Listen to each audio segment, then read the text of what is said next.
You can see right here where it's kinked up a little bit. That's what we need to pull about 1/2 inch outside. So I'll go ahead and install that support, and we're going to try to get it just like that with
it needs to go up, and then this piece needs to be kind of bent a little bit back. But lift this up. You got a quarter power?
working on the frame of the 2008 Jeep Wrangler, and so what I have left is I still need to pull this quarter panel out, and pretty much the front end is complete. So let me show you how the paint turned out. It's nice and dry. So we are ready to put this side back together.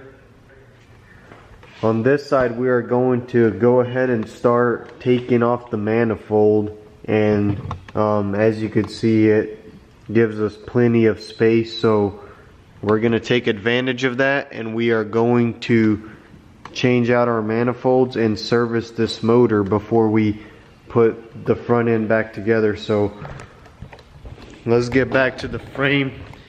So yeah, today I want to go ahead and try to pull out this quarter panel, leave this fender flare on, and I'm going to try to pull by it because most of the impact is on the lower part of this right here, especially knowing how tough this is here. That's what took the majority of the impact, so we're gonna leave that on. So keep in mind we do have Smitty built fenders that are going to go on top of this skin here. I don't actually think you do any kind of major cutting except for some of these edges here. Other than that, they should just bolt onto this panel here with some bolts all the way across here. So, and as you can see over here on the inside, I did remove the carpet, and we've got one section here where torn from the seam here. There's a little gap here on this seam, so be sure to subscribe to the channel and stay tuned for the rest of this Jeep build. So we've got a lot of work done in the front.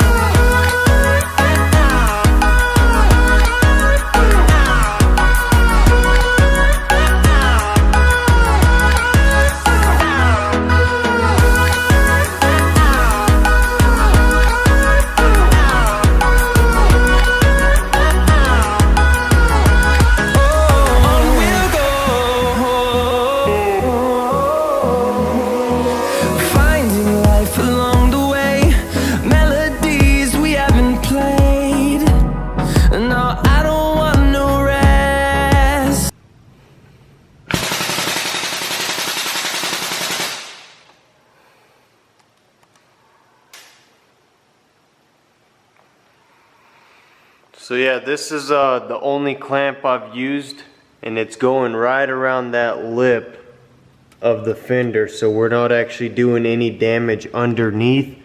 And check it out, guys, we're almost there.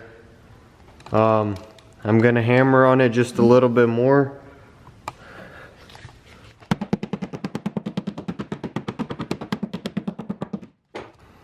So as you could tell, we still need a little bit more in this area, but we've got a big old crunch in here. So I'm gonna pull just a little bit more, and then we'll reposition this clamp in this corner here. So we're just right around this actual tube here. So that's what actually took the impact, was this section here, or else all this and the hardtop would have been completely destroyed on this side. So we're lucky he was running these here, but we're going even with the better kit, so we'll definitely be able to slide up against trees and everything. So let me pull just a little bit more. We're almost out on the cylinder here. That's almost all the way. I hope this doesn't slip off, because as you can see, it's just barely got a hold of it. So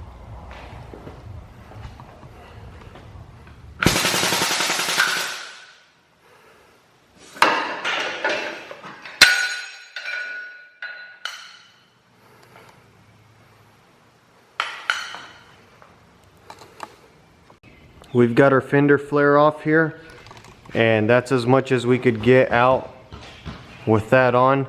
It started ripping some of these holes out, so we took it off, and we're going with this route here. We've welded a piece of metal so that we can use a clamp like this, and once I get this nut loose, I can install it on here and pull some of this kink out of here, because this is 2 pieces here and you don't want to grab from behind here because you will damage it. So this is the best way, or this is the way I think I'm gonna go. So I've got this welded. We're gonna put the clamp on there, and you can see it's looking nice and straight here. I have been using something like this here to go through the tail light and actually just kind of pry.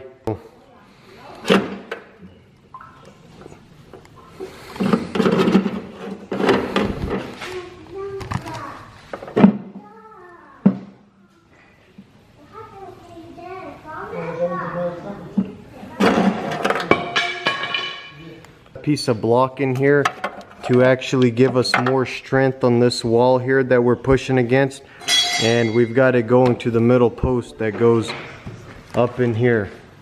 So I'm gonna go ahead and give this a pull and see how it goes.